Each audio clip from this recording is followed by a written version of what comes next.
in our Bible study, our leader that was leading us on the video is Kyle Eidelman, a pastor, and he told this story. He lives in Louisville, Kentucky, and one day he had to go to Cincinnati, Ohio to conduct some business. That's about an hour away from where he lives in Louisville.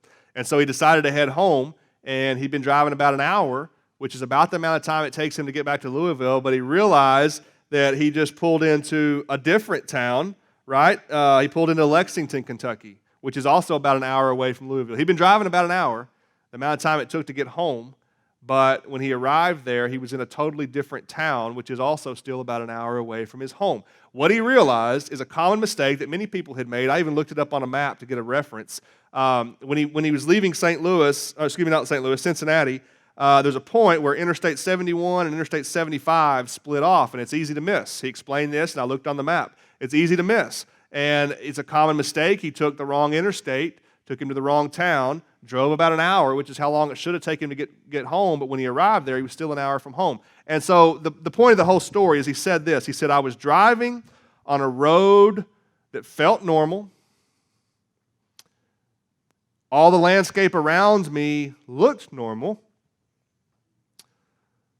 but my destination was completely opposite from where I was supposed to be. He said this. He said, I should have seen some signs along the way.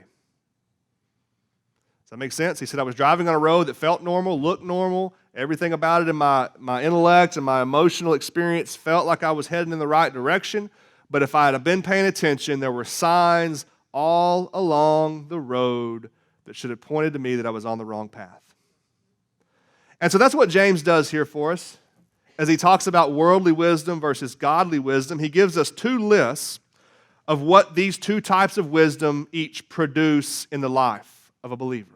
And so what these are is road signs. They're markers. These are not characteristics to try to emulate. What these are is markers to say, when I see anything off the bad list in my life, then that's a huge red sign to say, where's your wisdom coming from? Are you walking in godly wisdom according to what he has said? Or have you been deceived by your enemy? Because these are the warning signs that the wisdom you're clinging to is not from God. The opposite is true as well. When you see the qualities off the good list that James gives us, these are not things to say, pat yourself on the back and say, man, I've arrived, I've done this perfectly, or look at me, look how wonderful I am. Rather, it's an opportunity to see these characteristics and say, I cannot bring these about on my own. And so the fact that God is graciously manifesting them in my life means that I have heard from God.